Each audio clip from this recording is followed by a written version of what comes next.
Добар ден, драги гледачи, време е за уште едно издание на Урбан свет.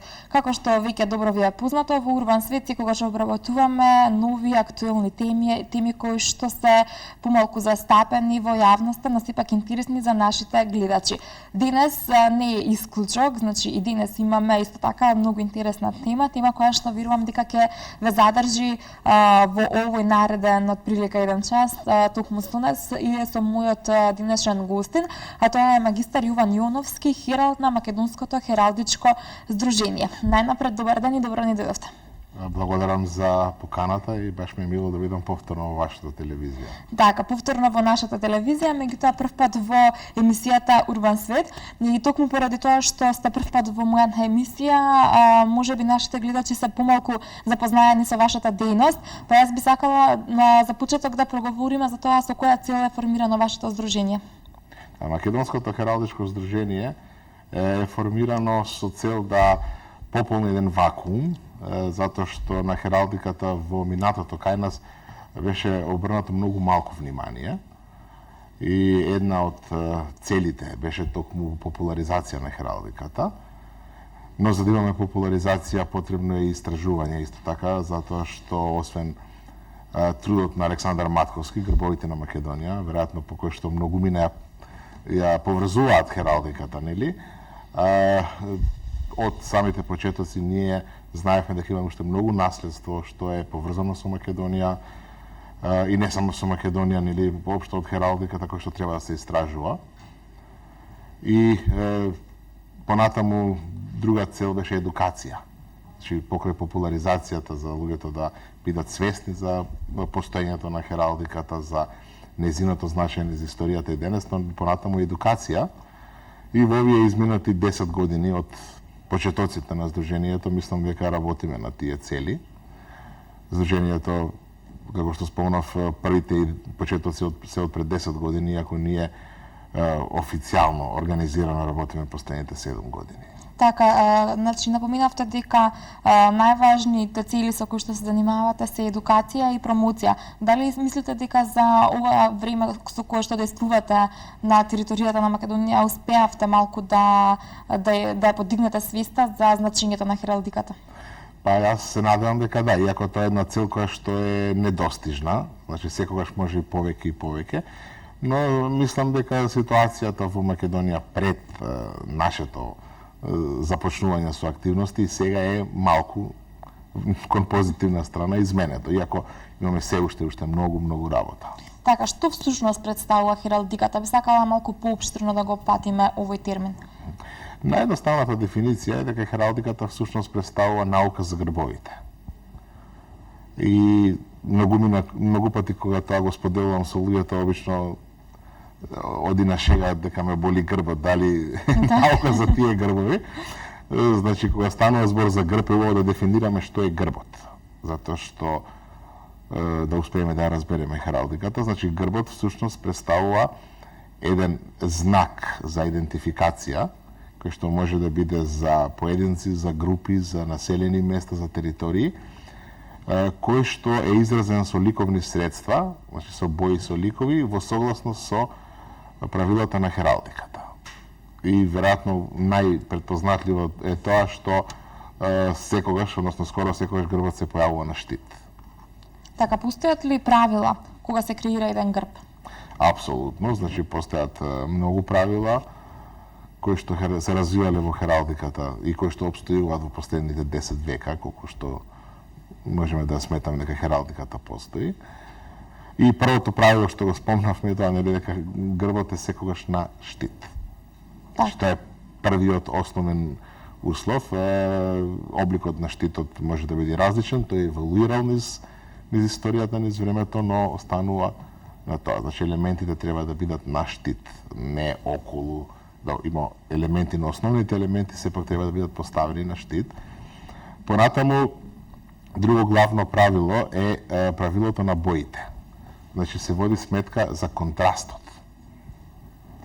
Затоа што идејата на грбовите биле за распознавање на далечина и кога ги гледаме работите од подалеку, малите нијанси на боите не можеме многу да ги приметиме. Например, ако е нешто жолто на бела основа, Тоа е нешто што многу тешко ќе се забележи. И ние гледаме и од сообраќајните знаци, на пример, дека се работи со контрастни бои за да можат да бидат повошливи. Тоа е еден принцип кој што обстојува, како што спомнав, 10 века. Понатаму има уште еден ред друг правила кои што можеме подоцна ќе се навратиме на нив, но правила секогаш постојат затоа што во основата да имаме грб тој мора да биде според правилата на хералдиката.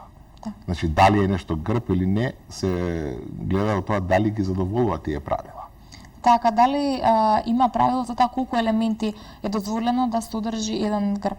Или нема такво правило? Такво правило нема, но има правило дека грбот треба да биде едноставен. Значи колку што е можно да биде поедноставен, затоа што ние, луѓето кои што ги гледаме грбовите, ние визуелно не сме во можност да запамтиме комбинации од многу работи.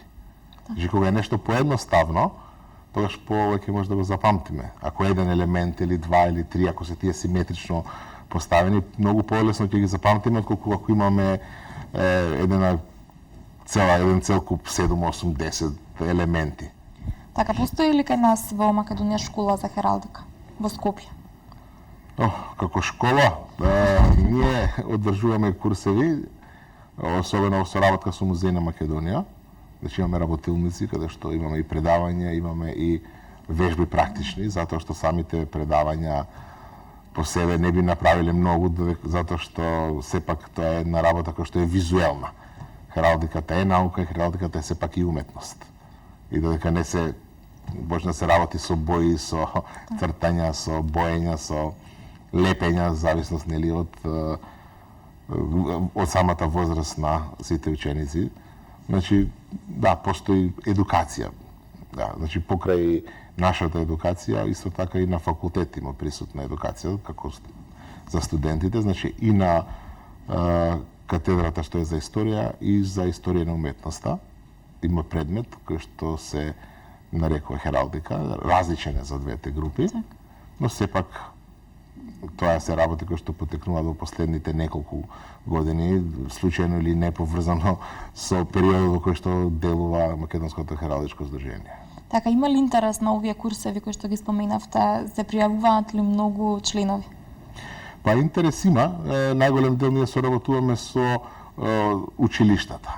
Значи, обично не се на поединечно, но секогаш и ако има организирано, секогаш сме отворени на сите други кои што се поединци кои што сакаат да научат нешто, да се запознаат со тајните на хералдиката, да можат да дојдат и да го сторат. Така, се работи за основните училишта, за деца од помала возраст или се работи за средните училишта? Средните училишта, затоа што со малите тоа било некој многу голем вовет, затоа што сепак нивната возраст е сепак таква што не би можеле да ја спознаат онака. Но во секој случај, ние хералдиката се работи со символи, а човекот се раѓа и живее со символи, така да символите не се нужно поврзани со некоја возраст, да.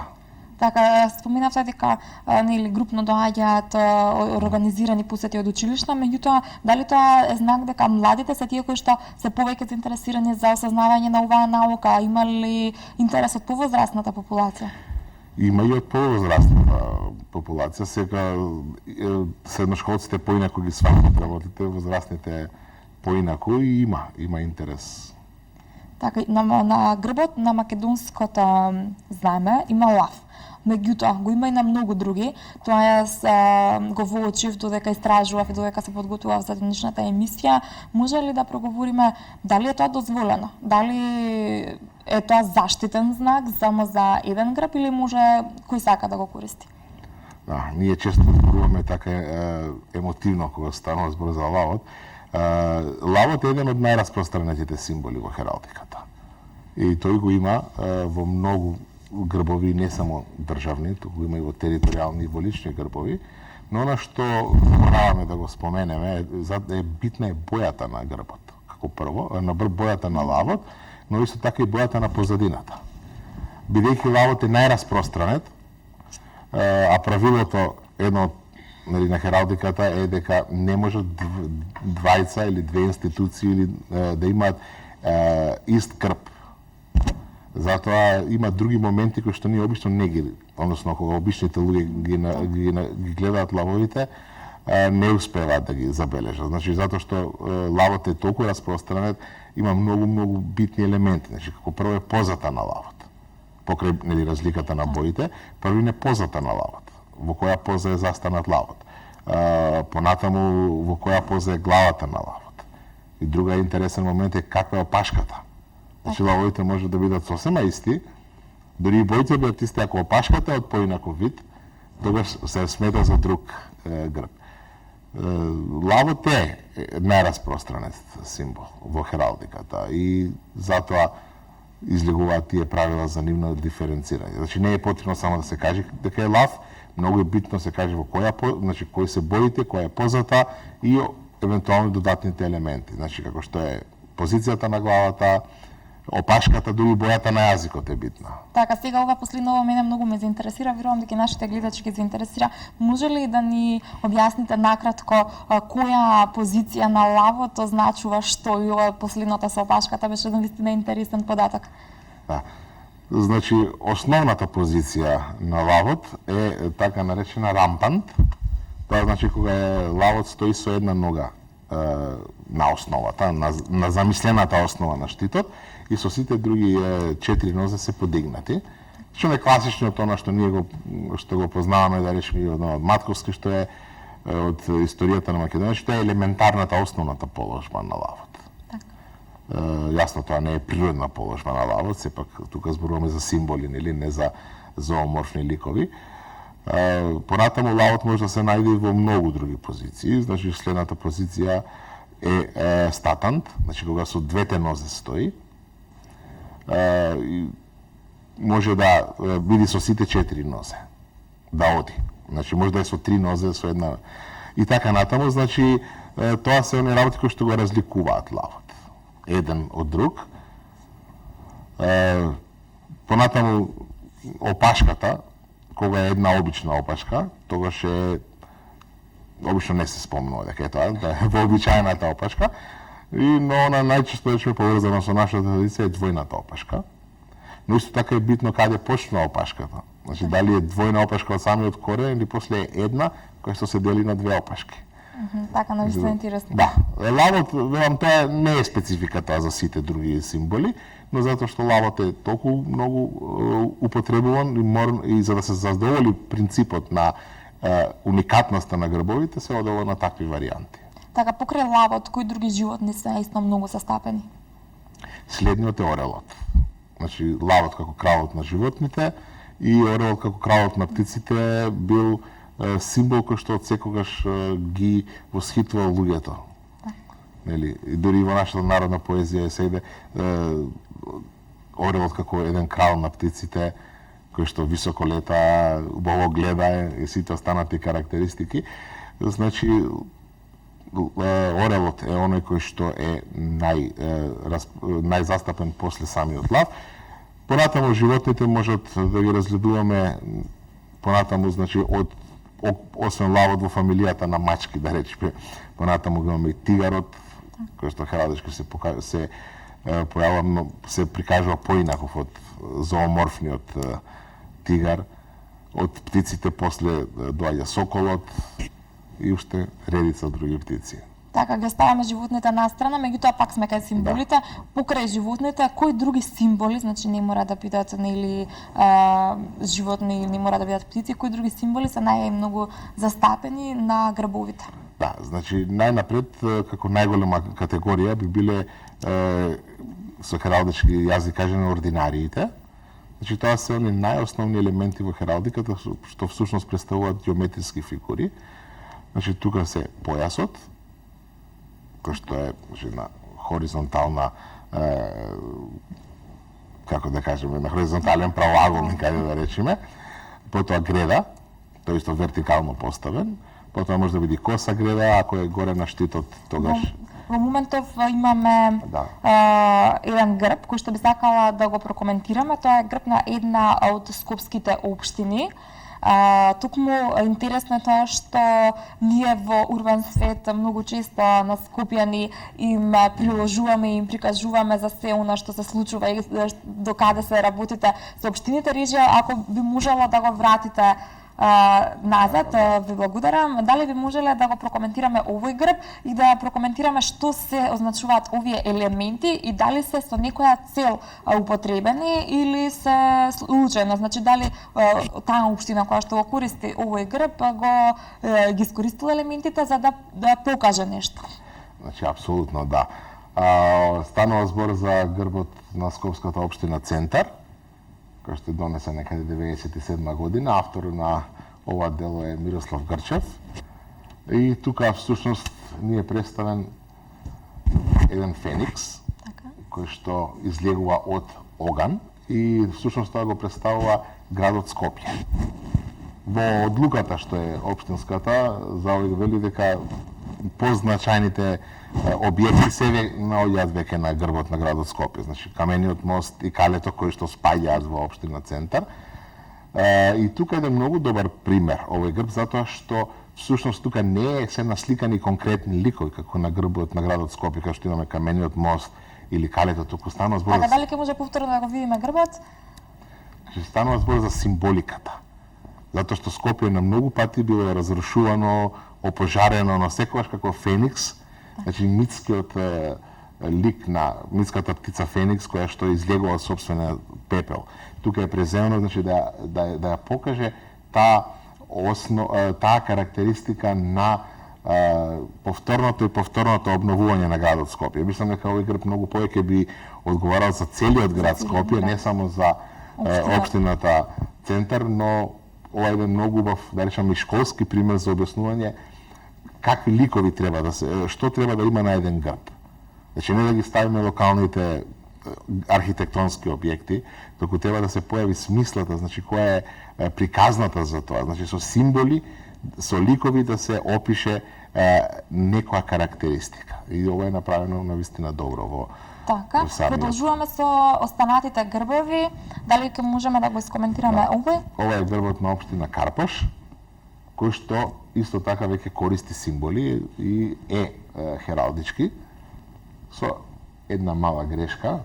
А тоа е? Тоа е она што го спомнавме со боите. Значи жолто на била основа и обратно. Да, тоа е многу тешко приметливо, особено денеска, например, имајќи на ум дека овие грбови најчесто ќе се појавуваат во црно-бела техника на разни документи, тогаш разликата помеѓу жолтата и белата исчезнува. Тогаш тие всушност стануваат невидливи. Истиот проблем го има и новиот символ на општина Чаир, каде што на златна основа имаме бели линии, односно тука представуваат контури на градски пейсаж, да речеме, значи на градски. Дали ќе може малку побавно со сликите режија? Така, понатаму? Било би да се вратиме, ако може, на грбот на општина Карпош, на претходниот. Така, дали ќе може да се вратиме на грбот на општина Карпош? Благодарам. Значи, еве, токму на што спомнавме, на овој грб, кој што е на сина основа, се наоѓа хералдичката фигура појас, што е она златниот елемент тука, кој што во конкретниот случај се наоѓа помеѓу ѕвезда во горниот дел, тоа е ѕвезда од Нерези, црквата од Нерези, долу брановите линии представуваат реката Вардар и овие бели коцки кои што се губат на жолтата основа, всушност представуваат една мурална композиција. Со нашки зборови кажам, надзидана композиција и кој што е еден древен символ за град. Значи овој грб нема една приказка како што беше претходниот, туку поставува неколку други елементи кои што се присутни во таа општина, но сепак преку символи, кои што се дозволени, кои што всушност е правилото во хералдиката, а не со конкретни ликови. Так, продолжуваме понатаму, дали може да ги видиме останатите, значи за овој прокоментиравме накратко, се работи за грбот на општина. Да, не е веќе грб, значи дефинитивно во никој стандард не би било, ова е класично лого. Ова е грбот на општина Бутол, што би требало да представува грб, кој што всушност е чисто пейсажен. Значи едноставно како една фотографија сликана и исечена во облик на штит. Така, јас гледам зраци од сонце кои што малку и наликуваат на нашето национално знаме. Тие се земени од македонското знаме и тоа е една практика која што не треба да биде. Дори во самата законска регулатива стои дека грбовите на општините не може да содржат елементи од или да бидат слични на други. Но веројатно некој сметал дека кога смени бојата на знамето, да, во хералдиката е така, но македонското знаме е едно од најубавите знамења во светот, барем така колегите од Целсиот ми кажуваат, не дека тоа е наше, затоа што е многу препознатливо, дури кога е меѓу други знамења, дури ако е во црно-бела представа, секогаш се гледа и секогаш видливо. И секогаш кога ќе се види, едноставно одма зрачи без разлика на боите. И тука имаме, значи, представа на планина, кај што е чисто фотографска. И исто така тука е и виадуктот и винова лоза. Значи ова во никој случај, иако е на штит, рековме првиот услов е да биде на штит, но тоа не е доволен. Ако работите се стават на штит, дека автоматски стануваат грбови. Така, продолжуваме понатаму, дали може да ги видиме останатите грбови? Ова е грбот на општина Аеродром, повторно ќе речам не е грб, има штит, но не е грб, затоа што елементите излегуваат и влегуваат во штитот. Значи буквата А, стилизираната буква А излегува од штитот, додека сонцето навлегува во штитот. И значи овој можеме да кажеме дека е само едно лого кое што во себе содржи и штит. Значи воопшто не е хералдички, не може да биде. Интересно е кај ова што со мала корекција, значи може да се доведе до хералдичка состојба, потребно е буквата А да се врати назад на штитот и да се сонцето да се извади од штитот. И тогаш би представува едно така интересен и убав хералдички грб. Така, Реджија, дали ќе можеме да ги погледнеме останатите? Значи, еве го грбот на град Скопје. Да, еве го грбот на градот Скопје и тој исто така представува така наречена во хералдиката пейсажен грб, кој што технички не е грб, но во почетокот на кон крајот на 18-тиот век почнува еден ваков правец во символите, особено на населените места, едно нешто кое што понатаму социјалистичката револуција, особено во Русија, многу го истакнува, каде што најчесто го заменува оној традиционален таа традиционална иконографија на грбовите, а заменува или со пейсажни, како што е овој, или со оние класичните символи кои што не знам дали ќе успееме да ги видиме на срп, чекан, житни класија, запчаници. И дури денеска во Македонија ме се уште такви грбови со таа идеологија што е. Иако грбот на Скопје морам да кажам дека е најстар грб во Македонија според податоците што ги имаме. Работам токму јас сега на проучување на грбот на градот Скопје, надвор од она за жал архивата што имаме тука. И податоците велат дека е тој некаде помеѓу 31 и 34-та. Значи зборуваме за 1931 или 34-та година. И со тоа го прави еден од најстар грб во територија на Македонија, односно грбот на општина на град Белград е 31 година, значи под Дунав, земено со мали исклучоци, нели градот Скопје е една од општините која што меѓу првите добива грб. Интересен податок да се знае. Да, и тоа е истиот овој многу сличен всушност дизајн, само што во тој случај грбот е окрунет со круната на цар Душан. Така. Реджија, дали остана уште значи ги погледнавме сите грбови кои што ги имавме на располагање, ги прокоментиравме, кажавме дека дел од нив одскокнуваат, дали може би има некакви казни за тие кои што не ги почитуваат правилата на хералдиката? Не, значи за жал тоа е оној најголемиот проблем затоа што денеска голем дел луѓето сметаат дека со тоа што од општа култура би можеле да направат грб, особено можеби тоа е проблем и на ликовните уметници, каде што сето тоа го сведуваат на штитот како основен критериум. Значи се што ќе се наслика на штит, за нив тоа представува грб. За жал тоа не е така. Хералдиката спомнавме има правила и има не само правила, има и принципи, тука доаѓа и традицијата и духот на хералдиката кои што покажуваат што треба да се направи. Првото и основното, значи кога се работи за еден грб, тој треба да биде направен од символи, не од конкретни работи. што е проблемот на грбот на градот Скопје, каде што има конкретни два објекта. Значи тоа е камениот мост и калето. Она што е битно за хералдиката е представувањето. Значи блазонирање се вика техничкото опишување на грбот. И со тоа кога еден грб технички ќе се опише, тогаш било кој друг хералдички уметник било каде од светот може да го нацрта истиот грб. Јасно, ако биде лав, ќе нацрта лав, може би фризурата на лавот нема да биде исти, но тоа е истиот символ. Проблемот со конкретните ликови е кој ќе пишува, например, описот на грбот на град Скопје, дека на него се наоѓа камениот мост. Сега тој опис, ако го пратиме на било кого, добро, сега е веројатно последните неколку години со интернетот, тоа едноставно ќе се види на Google, нели, но сепак хералдиката е нешто што обстојува 1000 години. И тоа е основниот. Значи, сите оние кои што поставуваат конкретни предмети на штит, значи веќе веднаш се дисквалификувани од тоа за да бидат грб. Значи, почнуваме тука од скопските општини, општината Газибаба. Така штета што не можевме да погледнеме грб. Всушност тука е представата на она фигурината на Божицата мајка. Значи конкретна, речеме, фотографска представа.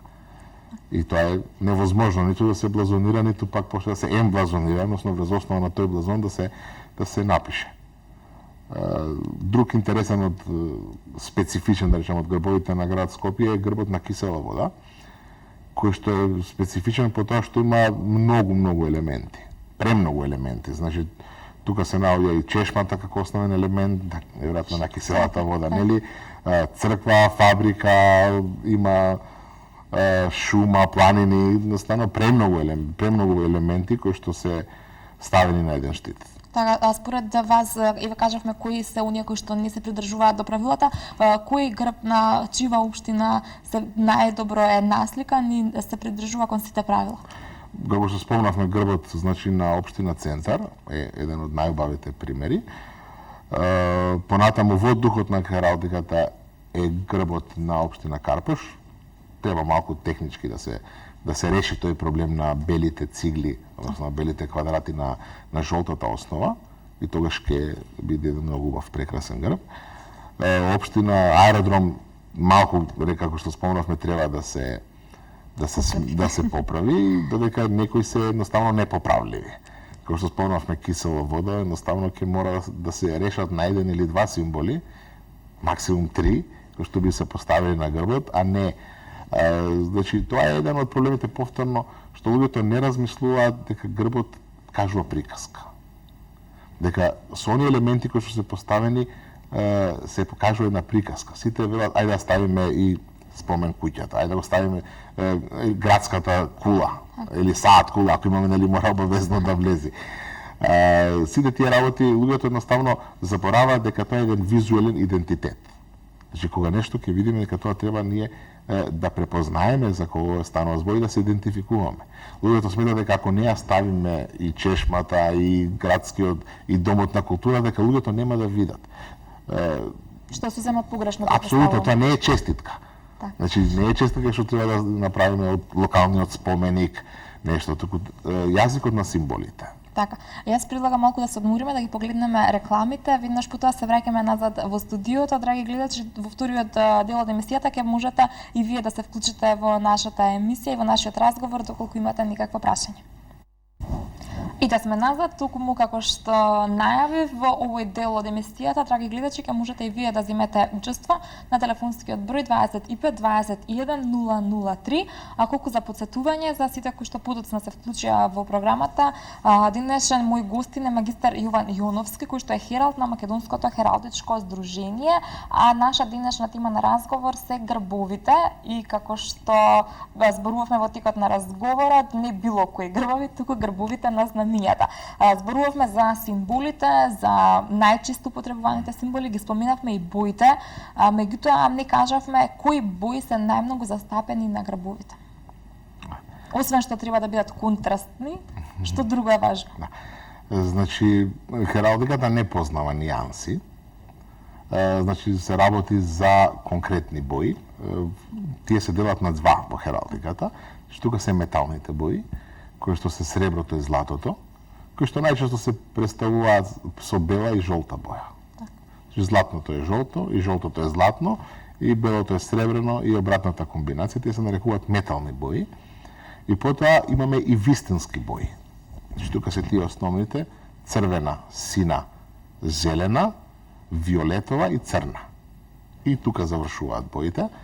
Понекогаш се одобрува примена и на така наречена природна боја, кога некој елемент се представува, например ако имаме кафеава мечка, таа не се вика кафеава мечка, туку се вика дека е природно обоена, но сепак, значи, овие се основните бои во хералдиката. Металните, значи спомнавме белата и жолтата, и сина, црвена, зелена, виолетова и црна. Така, имат ли никакво значење? Освен ова што кажавте, нели никогаш се употребуваат природните бои за да се представат дел од символите? Друго никое значење имаат или не? Да, боите, значи, низ историјата имаат своји значења. Често тие бои не се, тие значења не се континуирани, затоа што некогаш, значи, кога се креира грб или кога се чита еден грб, боите може да ни помогнат со своето значење, понекогаш не. Значи не секогаш, но ќе спомнеме некои од боите, нели, да речеме црвената боја, секогаш поврзана со бојата со крв, со борба за слобода, со значи со работи кои што се како, например, сетиме на друго. Значи може да го правиме листата многу долга. Така, нема потреба за тоа, значи од прилика тоа е тоа, црвената боја, онаа која што најмногу застапена, која што представува сила и така кажавме. Да. Понатаму белата боја како една неутрална боја покажува, значи, чистота, невиност како карактеристики, еднаквост, додека сината боја представува братство, зелената боја представува, значи, младост, природа, пурпурната или виолетовата боја е она класична боја која што покажува благородништво. И така листата може да биде така, наистина долга. Да. Сега сакам да се навратиме на работата на Сдруженијето. Јас мислам доволно посветивме внимание и на боите, на символите и на грбовите воопшто. Од неодамна вие како Сдружение сте полноправна членка на Интернационалната конфедерација на генеалогија и хералдика. Што за вас значи ова членство? За нас тоа значи многу, значи тоа е едно признание за целокупните наши активности и целокупните наши постигнувања до сега на еден меѓународен план. Тоа е од едната страна, од друга страна сега се стекнуваме со многу повеќе и пријатели и колеги со кои што можеме да разменуваме и искуства и знаења, да работиме на заеднички проекти. Така, има ли Сдруженијето никакви придобивки освен искуствата, нели, запознанството? Значи, освен оние кои што спаѓаат во духовната сфера, значи, само стекнување на поголем дел на искуства, на повеќе колеги, на признавање, на разменување на тие искуства, друга поконкретна не. Но сепак тоа е еден вид на идентификација и на потврда на друштвото, дека сепак за да се биде дел од таа конфедерација треба да има некои одредени постигнувања. Така, дали имате соработка со други вакви здруженија слични на дејност на вашето, кои се надвор од границите на Република Македонија? Значи ние имаме особено со соседите или со бившите соседи. Имаме многу добра соработка со Бугарското хералдичко и векселолошко друштво, имаме со српското, имаме со хрватското, со оние кои што ни се така како најблиску, но покрај нив имаме и со други, кои што се надвор од границите на Балканот или на Југоисточна Европа. Тука се, значи, имаме со Словачкото хералдичко друштво, со Вестфалското од Германија и со уште ред други друштва. Така, јас предлагам да погледнеме уште еден блок реклами пред да продолжиме со остатокот од емисијата. Итаме повторно назад во живо од студиото на МТМ телевизија. Пред да продолжиме со разговорот од режија што туку ни јавија дека имаме гледач на линија. Добар ден. Добар ден. Режија, дали гледачот е се уште на линија? Ало? Добар ден. Очигледно нашиот гледач се исклучил, а не бил доволно. Да, како слушам. Добар ден. Добар ден. Повелете. Повелете, ве слушаме, во програма сте. Ало. Повелете. Да замолам само, ние сме едни од уметниците што сме автори на еден од грбовите на скопските грбови. Па ни интересира кај се наоѓа ова друштвото за контакт. Да, секако ќе може ли да кажете каде се наоѓа вашето... Да, ние немаме конкретна локација, се среќаваме на различни локации. Доста често сме во Музеј на Македонија, но можеме да го оставам телефонот и имейл адресата, односно интернет страницата, најчесто информациите сме таму каде е нашата следна средба. Значи, интернет страницата е heraldika.org.mk, значи уште еднаш heraldika.org.mk, а можеме и телефонот да го ставиме после во режија, евентуално нека остави контакт слушателката. Да. Доколку нашата гледачка се исклучи, јавете се по завршувањето на емисијата кај нас повторно и во режија ќе ви го дадат бројот за контакт со кој што ќе може да исконтактирате со господинот Јован Јуновски. Дали имаме друг гледач, режија? Го слушам гледачот, добар ден. Што ти се исклучи? Така, дали го слушнавте, дали ја слушнавте страница? Не слушнав ништо, пошто ми исклучија затоа што беше телевизорот пуштен. Ајде, ќе повториме уште еднаш. Да, значи, најголем дел од нашите активности се во Музеј на Македонија. Кај е тој музеј? Во Чаршија, во Скопје, нели во старата Чаршија. Музеј на Македонија. Евлија Челебија? На улица Евлија Челебија? Не, Ќурчиска е адресата. Така, јас мислам дека Музеј на Македонија ќе се снајдете, ќе го најдете лесно. Но нашите активности ги одржуваме на други места. За тие информации може да не најдат, значи, на страницата интернет. Ќе ја спомнам уште еднаш heraldika.org.mk. Така, дали гледачот се уште на линија? Во ред. Така, се надевам дека овој пат го слушна одговорот и дека е задоволна. Доколку имате повторно никакви прашања, слободно јавете се или и вие останате, и сите вие останате кои што не следите, доколку имате никакви прашања. Јас сакав да ја прашам нашата гледачка на кој од грбовите била таа еден од авторите, меѓутоа ете не успеавме да го воспоставиме контактот доволно добро. Јас би сакала да ве запрашам на кои проекти работите во моментов, кои се актуелните проекти? Да. Значи, ние работиме на оние проекти што обично постојано работиме, тоа е истражувањето на македонското хералдичко наследство. Работиме на негово истражување во европските грбовници. Значи, нешто што до сега не е многу истражувано, нешто е дело објавено во нашите гласници, Македонски Хералд. И работиме на креирање на грбови. Дел од нашите креации, да речем така, е грбот на председателот и грбот на Македонската православна црква. Работиме, значи, на креирање грбови на поединци. Така, тоа е една од активностите, нели, целите на здруженијето. На почетокот што ме прашав зашто не го спомнавме, а тоа е изработка и анализа на грбови. Токму тоа што се обидуваше слушателката да го чуе и она што го направивме во емисијата е тоа анализа на веќе постоечките грбови. Така, кои се идните проекти кои што ќе почекаат да се остварат прво овие сега кои што ќе работите во моментов и за кои што ги планирате за воиднина?